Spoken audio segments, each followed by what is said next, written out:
22 de abril de 1945. Alpes suíços, fronteira com a Itália. A guerra estava terminando, mas ninguém sabia disso ainda. Nos céus gelados dos Alpes, entre picos cobertos de neve perpétua e nuvens baixas que escondiam vales inteiros, os pilotos brasileiros da FAB continuavam suas missões de reconhecimento.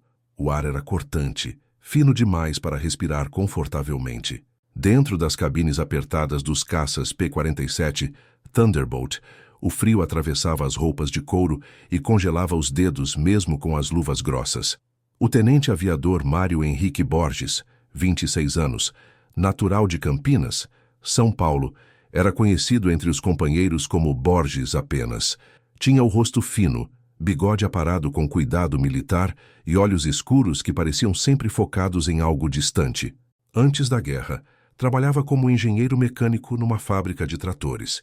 Seus amigos diziam que ele tinha mãos de ouro, consertava motores como quem monta quebra-cabeças. Quando foi convocado, não hesitou, deixou a noiva, Helena, em São Paulo, prometendo que voltaria assim que tudo acabasse. Naquela manhã de abril, Mário Henrique acordou no alojamento improvisado da base aliada em Pisa, Itália. O café era fraco, quase água suja. Ele comeu pão duro com geleia de ameixa, enquanto revisava o mapa da missão do dia. Seu mecânico, um italiano magro chamado Giuseppe, limpava o vidro da cabine do P-47 com um pano velho. «Ode fa freddo, tenente», disse Giuseppe, apontando para as montanhas ao norte. Mário assentiu. Sabia que fazia frio. Sempre fazia frio lá em cima. A missão era simples, pelo menos no papel. Patrulhar a rota dos Alpes entre a Suíça e a Itália. Procurar movimentação de tropas alemãs em retirada. Registrar posições. Voltar à base. Sem combate esperado. Apenas olhos no céu. Às 09h17, Mário Henrique decolou sozinho. O rugido do motor Pratt & Whitney de 2.000 cavalos ecoou pelas colinas italianas. O P-47 subiu rapidamente, cortando as nuvens como uma lâmina. Dentro da cabine, Mário ajustou os óculos de aviador, conferiu os instrumentos, altitude, combustível, bússola e respirou fundo. O cheiro de óleo de motor, couro velho e metal aquecido preenchia o espaço apertado. Ele cruzou a fronteira suíça às 09h42. O território neutro brilhava sob o sol da manhã. Geleiras brancas se estendiam até onde a vista alcançava. Os vales profundos pareciam feridas abertas na terra. Mário seguiu a rota planejada, voando a 4.500 metros de altitude, olhos atentos ao terreno abaixo. Às 10h03, o rádio crepitou. Uma voz distorcida da base chamou: Falcão Azul. Aqui, torre. Condições meteorológicas piorando no setor norte. Sugerimos retorno imediato. Mário pressionou o botão do rádio. Torre. Aqui, Falcão Azul. Recebido. Finalizando o reconhecimento e retornando. Mas então ele viu algo. Bem abaixo, num vale estreito entre dois picos, havia marcas escuras na neve. Rastros. Veículos, talvez. Ou tropas. Ele decidiu descer um pouco para confirmar. O P-47 inclinou-se suavemente, perdendo altitude. As montanhas ao redor cresceram, fechando-se como paredes de pedra e gelo. Foi nesse momento que o vento bateu. Não era um vento comum. Era uma corrente descendente violenta, uma massa de ar gelado que despencou das montanhas como uma avalanche invisível. O avião sacudiu brutalmente. Mário agarrou o manche com força, tentando estabilizar. Os instrumentos giraram descontrolados. A altitude caiu. 4.200 metros. 3.900. 3.600. Merda, ele murmurou. O rádio estava morto, apenas estática. Ele puxou o manche, tentando ganhar altura, mas o vento empurrava o avião para baixo, para dentro do vale. As paredes de rocha passavam rápido demais, perto demais. Neve solta voava ao redor da cabine. O motor urrava, superaquecido. Mário sentia o suor frio escorrendo pela nuca, apesar do frio brutal. E então, num segundo, ele soube. Não ia conseguir sair. O impacto foi seco, violento, inevitável. O P-47 bateu de frente numa encosta coberta de neve a 3.200 metros de altitude. O estrondo ecoou pelas montanhas vazias. Pedaços de metal voaram. A hélice se quebrou. Neve e gelo explodiram ao redor dos destroços. E depois, silêncio. Apenas o vento, indiferente, continuou soprando pelos Alpes. Na base em Pisa, a ausência de Mário Henrique foi notada às 11h30. As tentativas de contato falharam. Às 14h, uma busca aérea foi enviada, mas as condições climáticas pioraram. Nuvens grossas cobriam as montanhas. Nada foi encontrado. No dia seguinte, a guerra continuou. Outros aviões decolaram. Outras missões foram cumpridas. E o tenente Mário Henrique Borges foi registrado como desaparecido em combate. Sua noiva, Helena, recebeu a notícia 3 semanas depois, numa carta oficial da Força Aérea Brasileira. Ela guardou a carta numa gaveta, junto com as fotos dele de uniforme, e esperou. Esperou anos, até perceber que ele nunca voltaria. Mas nos Alpes, sob toneladas de neve e gelo, algo permaneceu intocado, escondido, esperando. Os anos seguintes à guerra foram tempos de reconstrução e esquecimento. A Europa ergueu-se das cinzas, mas muitas histórias ficaram enterradas, literal e simbolicamente. Nos Alpes suíços, onde a neve nunca derrete completamente, os segredos permanecem guardados por décadas. Geleiras avançam e recuam. Avalanches redesenham vales. E os mortos, quando esquecidos, tornam-se parte da paisagem. Mário Henrique Borges foi oficialmente declarado morto em 1948, 3 anos após o desaparecimento. Sua mãe, Dona Amélia, nunca aceitou completamente. Ela mantinha a foto dele na sala, com uma vela acesa toda quinta-feira. Helena, a noiva, casou-se em 1951 com um advogado de São Paulo. Tiveram filhos.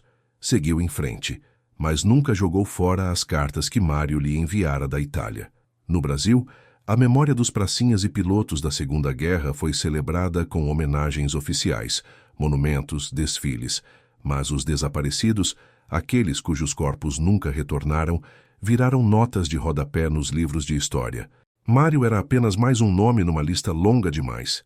Na Suíça, ninguém falava do avião caído. A região onde o P-47 desapareceu era remota, inacessível durante o inverno, raramente visitada até no verão. Os únicos habitantes próximos eram pastores e suas famílias, que viviam em pequenas aldeias de madeira grudadas nas encostas.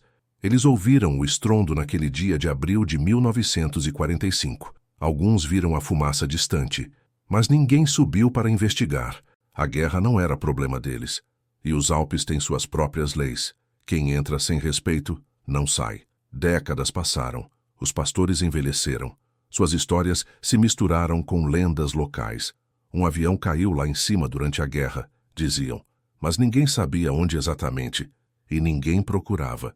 Em 1973, um grupo de alpinistas alemães encontrou destroços metálicos corroídos a 3.400 metros de altitude, no Vale do Silêncio, um nome local dado à região por sua quietude perturbadora, onde até os pássaros evitam voar. Eles fotografaram os pedaços de metal retorcido, mas não conseguiram identificar a aeronave. Não havia marcações visíveis. Não havia corpos. A neve e o tempo haviam devorado tudo. O achado foi reportado às autoridades suíças, que registraram a descoberta como destroços não identificados de aeronave militar, possivelmente da Segunda Guerra Mundial. O caso foi arquivado, sem mais pistas, sem reivindicações de países envolvidos, sem interesse público. O arquivo virou pó em algum porão burocrático em Berna. Nos anos 1980 e 1990, o aquecimento global começou a mudar os Alpes. Geleiras que existiam há milênios começaram a recuar. Lagos surgiram onde antes havia apenas gelo. Trilhas antigas, perdidas sob a neve, reapareceram. E com elas, objetos esquecidos. Esquiadores encontraram moedas romanas. Turistas tropeçaram em restos de soldados da Primeira Guerra. A montanha estava devolvendo seus mortos. Mas o P-47 de Mário Henrique permaneceu enterrado até 2024.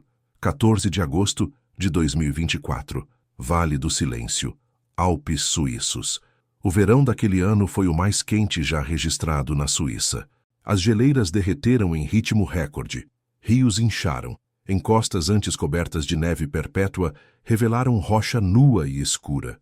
E no Vale do Silêncio, onde poucos se aventuravam, a transformação foi dramática.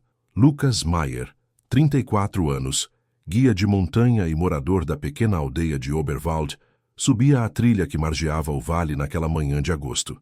Ele conhecia aquele caminho desde criança.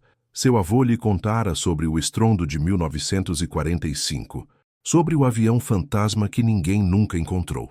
Lucas não acreditava muito. Achava que era lenda de velho, mas naquele dia algo chamou sua atenção. Entre as pedras cinzentas, meio enterrado na lama deixada pelo derretimento da neve, havia algo que não pertencia ali. Um objeto arredondado, metálico, coberto de ferrugem e musgo. Lucas parou, inclinou-se, limpou a sujeira com a mão enluvada. Era um capacete de aviador, de couro marrom endurecido pelo tempo, com rachaduras profundas e manchas verdes de mofo. As fivelas de metal estavam corroídas, mas a forma era inconfundível. Um capacete militar de piloto. Dentro, ainda grudado ao forro interno deteriorado, havia uma etiqueta de tecido quase ilegível. Lucas sentiu o coração acelerar. Tirou o celular, tirou fotos, procurou ao redor. A alguns metros, meio cobertos por pedras soltas, havia outros objetos. Fragmentos de metal retorcido, um pedaço de vidro espesso, talvez da cabine, e algo que parecia ser parte de um painel de instrumentos, com ponteiros congelados no tempo. Ele pegou o capacete com cuidado, como se segurasse algo sagrado. Desceu a montanha correndo. Na aldeia, Lucas mostrou o achado ao prefeito, Herr Bachmann, um homem de 60 anos que administrava Oberwald, com mão firme e pouco interesse em novidades. Mas ao ver o capacete, até ele ficou em silêncio. Das ist das Flugzeug, murmurou. É o avião. Eles chamaram a polícia cantonal. No dia seguinte, uma equipe de investigação subiu ao Vale do Silêncio. Arqueólogos, historiadores militares, representantes da embaixada italiana, pois acreditavam que o avião era aliado, acompanharam. O local foi isolado. Escavações cuidadosas começaram, e aos poucos, a história emergiu da terra. Os destroços eram extensos, espalhados por quase 200 metros de encosta. A fuselagem estava fragmentada, mas partes do motor foram identificadas como pertencentes a um Republic P-47 Thunderbolt, caça usado pelos aliados na Segunda Guerra. Não havia corpo. O impacto e as décadas de exposição haviam apagado qualquer resto humano. Mas entre os destroços, além do capacete, foram encontrados uma placa de identificação de metal, corroída, com números de série parcialmente legíveis, um pedaço de mapa dobrado, protegido dentro de um bolso de couro impermeável, mostrando a rota da missão, fragmentos de documentos militares, incluindo parte de um diário de voo. Especialistas em aviação militar da Suíça e da Itália trabalharam por semanas. Cruzaram os números de série com registros históricos e, finalmente, identificaram a aeronave P-47D Thunderbolt, número de série 44332 pertencente ao primeiro grupo de caça da Força Aérea Brasileira. Piloto, Tenente Aviador Mário Henrique Borges, desaparecido em 22 de abril de 1945. A notícia se espalhou rapidamente, primeiro na Suíça, depois na Itália e finalmente no Brasil. Os jornais brasileiros estamparam a manchete: piloto brasileiro desaparecido há 79 anos é finalmente encontrado nos Alpes. A Força Aérea Brasileira enviou uma delegação oficial. Familiares foram contatados. E assim, depois de quase 8 décadas, Mário Henrique Borges voltou para casa. Ou pelo menos, o que restava dele. Quando a notícia chegou ao Brasil, a repercussão foi imediata. Programas de televisão cobriram a história. Historiadores militares foram entrevistados. E a família de Mário Henrique, dispersa pelo país, foi localizada. Seu sobrinho neto, Gabriel Borges, 52 anos, professor de História em Campinas, foi quem recebeu o telefonema oficial da FAB. Ele nunca havia conhecido Mário. O tio-avô morrera décadas antes de Gabriel nascer, mas crescera ouvindo histórias. Sua avó, irmã de Mário, contava sobre o irmão corajoso que foi para a guerra e nunca voltou. Gabriel tinha uma foto antiga na parede de casa. Mário de uniforme, sorrindo, jovem demais para estar prestes a morrer. Eu sempre soube que ele estava lá em cima, disse Gabriel numa entrevista para um jornal local. Minha avó dizia, seu tio está nas montanhas, ele não nos esqueceu. E agora? Agora ele voltou. A Força Aérea Brasileira organizou uma cerimônia oficial de repatriação. O capacete, o único objeto pessoal recuperado intacto, foi limpo e restaurado por especialistas em conservação histórica. As etiquetas internas foram analisadas e ali, bordado à mão no forro de couro, estava o nome M. H. Borges. Em 3 de novembro de 2024, numa manhã fria em Brasília, o capacete foi depositado num caixão coberto com a bandeira brasileira. Não havia corpo, mas não importava. Aquele objeto carregava a memória de um homem que dera tudo por um ideal em que acreditava. A cerimônia foi emocionante. Representantes da FAB, veteranos de guerra, familiares e centenas de desconhecidos prestaram homenagem. Gabriel Borges discursou, a voz trêmula. Meu tio-avô Mário não foi apenas um piloto. Ele foi um filho, um noivo, um amigo. Ele tinha sonhos. Queria voltar para casa, casar com Helena, construir uma vida, mas escolheu servir. E pagou o preço mais alto. Hoje, 79 anos depois, ele finalmente descansa em paz. O capacete foi depositado no Memorial Aeroespacial Brasileiro, em São José dos Campos, ao lado de outros objetos históricos da Segunda Guerra Mundial. Uma placa de bronze foi colocada abaixo, com a foto de Mário e a inscrição: Tenente Aviador Mário Henrique Borges, 1919-1945, desaparecido nos Alpes suíços, encontrado em 2024, nunca esquecido. Nos meses seguintes, a história de Mário Henrique Borges continuou a reverberar. Documentários foram produzidos. Escolas passaram a incluir sua história nas aulas de história, e turistas começaram a visitar o Memorial Aeroespacial apenas para ver o capacete. Mas talvez o impacto mais profundo tenha sido pessoal. Gabriel Borges viajou à Suíça em dezembro de 2024. Subiu ao Vale do Silêncio acompanhado por Lucas Maier, o guia que encontrou o capacete. Eles ficaram em silêncio no local onde os destroços foram encontrados. A neve já havia voltado a cobrir a terra. O vento soprava frio, cortante, eterno. Ele ficou aqui sozinho por tanto tempo, disse Gabriel, a voz quase engolida pelo vento. Lucas assentiu. Mas agora ele foi encontrado. Agora ele pode descansar. Gabriel colocou uma pequena placa de metal no chão, presa entre as pedras. Nela estava escrito: aqui caiu o tenente Mário Henrique Borges, herói brasileiro. 22 de abril de 1945. Você não foi esquecido. Eles desceram a montanha em silêncio. De volta ao Brasil, Gabriel organizou um encontro com os descendentes de Helena, a noiva de Mário. Ela havia falecido em 2003, mas sua filha, Mariana, ainda guardava as cartas que Mário enviara da Itália. Eram 14 cartas ao todo, amareladas, escritas à mão com caligrafia cuidadosa. Numa delas, datada de 10 de abril de 1945, 12 dias antes da queda, Mário escreveu: Minha querida Helena, a guerra está terminando. Sinto isso nos ossos. Em breve estarei de volta. Vamos casar naquela igrejinha que você gosta e vou te levar para conhecer o mar. Prometo. Até lá, saiba que cada voo que faço, cada missão, é com você no coração. Seu Mário. Mariana chorou ao ler para Gabriel. Ele também chorou. Ele nunca deixou de amá-la, disse Mariana.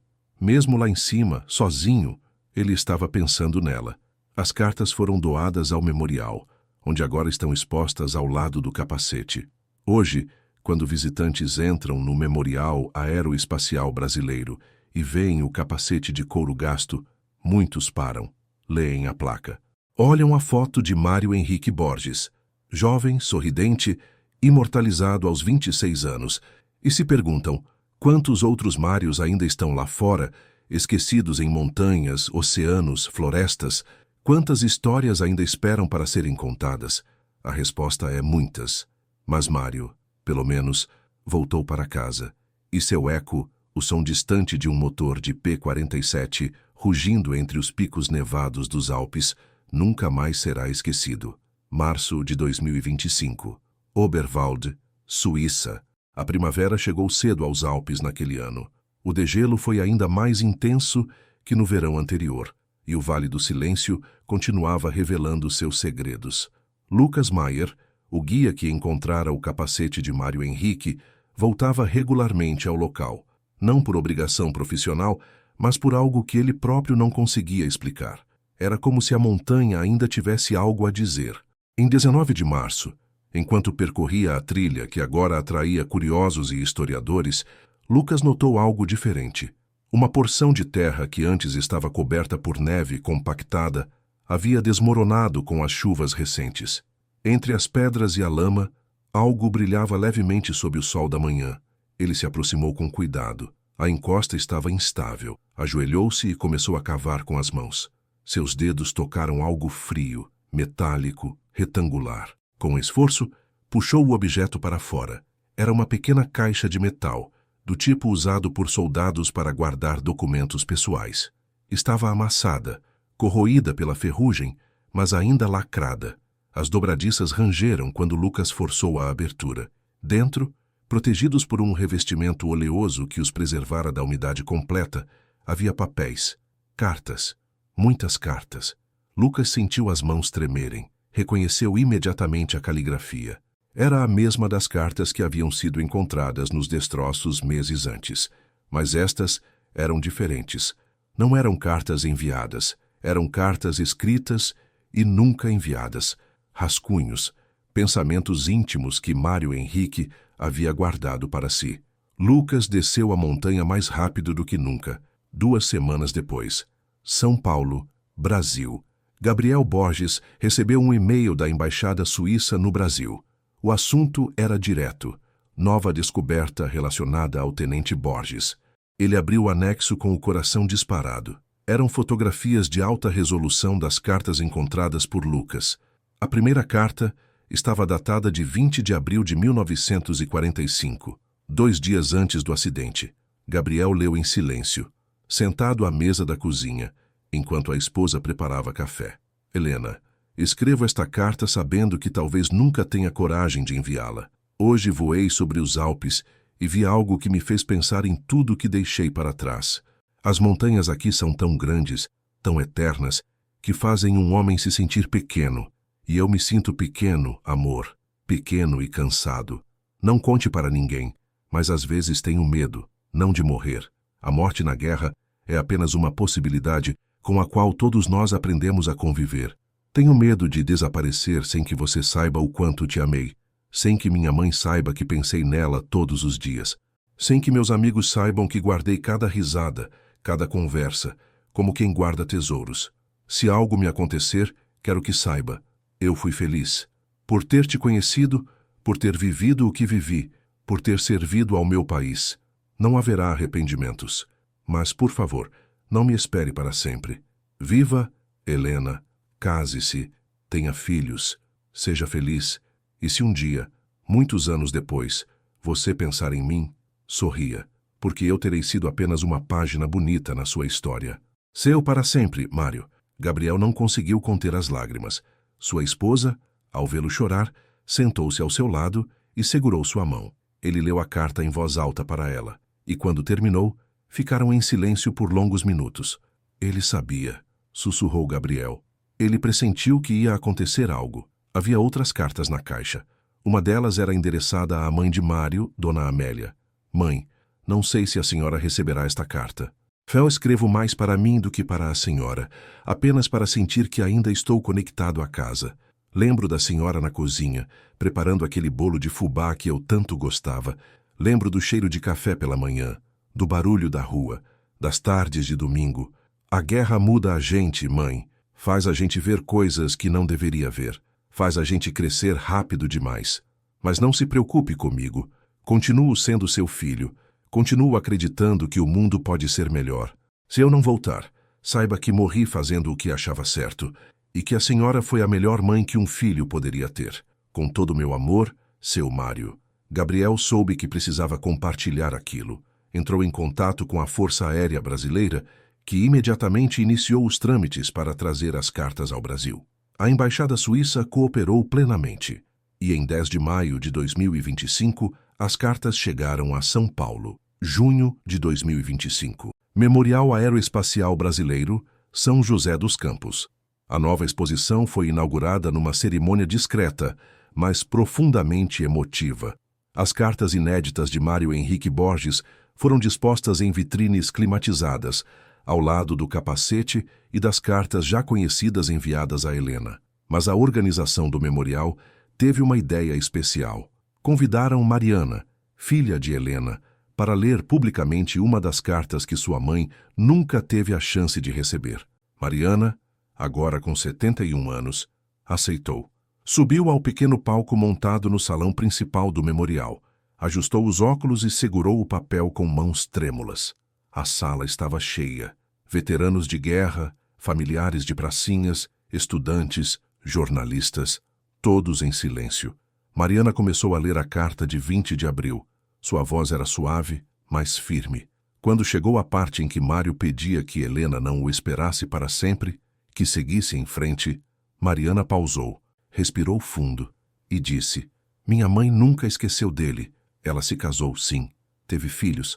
Foi feliz dentro do possível, mas até o fim da vida guardou essas cartas antigas, e sempre que perguntávamos sobre Mário, ela sorria, um sorriso triste, mas bonito, e dizia: ele foi meu primeiro amor, e o primeiro amor a gente nunca esquece completamente." Ela terminou de ler a carta. A plateia permaneceu em silêncio por alguns segundos. E então, espontaneamente, começaram a aplaudir. Não era um aplauso de celebração. Era um aplauso de reconhecimento, de respeito, de gratidão por aquele homem que dera tudo e que, finalmente, estava tendo sua história completa contada. Agosto de 2025. Campinas, São Paulo. Gabriel Borges decidiu escrever um livro. Não era historiador profissional, mas sentia que era sua responsabilidade documentar tudo aquilo. Passou meses pesquisando, entrevistando especialistas, conversando com Lucas Maier por videochamada, visitando arquivos militares. O livro foi lançado em 15 de agosto de 2025, exatamente um ano após a descoberta do capacete. O título: O Último Voo, a história de Mário Henrique Borges. A obra tornou-se um sucesso inesperado, não apenas entre entusiastas de história militar, mas entre o público em geral, porque não era apenas uma história sobre guerra, era uma história sobre amor, sobre perda, sobre memória, sobre como, mesmo décadas depois, as pessoas que amamos continuam vivas de alguma forma. O livro foi adotado por escolas. Professores usavam a história de Mário para ensinar sobre a Segunda Guerra Mundial, mas também sobre empatia, sobre sacrifício, sobre a importância de honrar aqueles que vieram antes de nós. Em novembro de 2025, Gabriel foi convidado para dar uma palestra numa escola de ensino médio em Campinas, sua cidade natal, e também a de Mário. A plateia era de adolescentes de 16 e 17 anos. Gabriel estava nervoso, não sabia se conseguiria prender a atenção deles. Mas quando começou a contar a história do tio-avô, projetando fotos do capacete, das cartas, dos Alpes cobertos de neve, algo mudou na sala. Os alunos se inclinaram para a frente. Pararam de mexer nos celulares. Ouviram. No final, uma garota levantou a mão. Tinha olhos vermelhos, como se estivesse segurando o choro. "Professor Gabriel", ela disse, a voz trêmula, "o senhor acha que o tenente Mário teria se arrependido de ter ido para a guerra, sabendo que ia morrer tão longe de casa?" Gabriel pensou por um momento, e então respondeu: "Sabe, eu acho que não, porque ele acreditava em algo maior que ele mesmo. Ele acreditava que lutar contra o fascismo, contra a tirania, era o certo a fazer, e ele escolheu fazer o certo, mesmo sabendo dos riscos. Isso não é fraqueza, é a maior força que um ser humano pode ter." A garota assentiu, limpando as lágrimas discretamente. Quando a palestra terminou, vários alunos vieram conversar com Gabriel. Queriam tirar fotos, pedir autógrafos no livro, fazer perguntas, e Gabriel percebeu algo importante. A história de Mário não pertencia mais apenas à família, pertencia a todos. Era patrimônio coletivo, memória viva. Dezembro de 2025, Oberwald, Suíça. Lucas Maier recebeu uma carta pelo correio. Era de Gabriel Borges. Dentro do envelope havia uma cópia autografada do livro e uma carta manuscrita. "Caro Lucas, sem você, nada disso teria acontecido. Meu tio-avô continuaria perdido nas montanhas. Nossa família continuaria sem respostas. E uma história importante teria sido esquecida para sempre. Você não apenas encontrou um capacete, você devolveu a dignidade a um homem. Você fechou uma ferida que sangrava há 80 anos. Por isso, em nome da minha família, em nome de todos os brasileiros que se importam com nossa história. Muito obrigado. Sempre grato, Gabriel. Lucas leu a carta 3 vezes. Depois, colocou-a na parede do seu escritório, ao lado de uma foto que tirara no dia em que encontrou o capacete. Naquela noite, ele subiu novamente ao Vale do Silêncio, não para procurar nada, apenas para estar lá. Sentou-se numa pedra, observou as estrelas, incontáveis, brilhantes, eternas, e pensou em Mário Henrique Borges, em como um homem pode desaparecer fisicamente, mas continuar vivo na memória daqueles que o honram. O vento soprou frio. Lucas sorriu. Descanse em paz, piloto. Ele disse em voz baixa, em português quebrado que aprendera com Gabriel, e desceu a montanha, sabendo que nunca mais esqueceria aquele nome.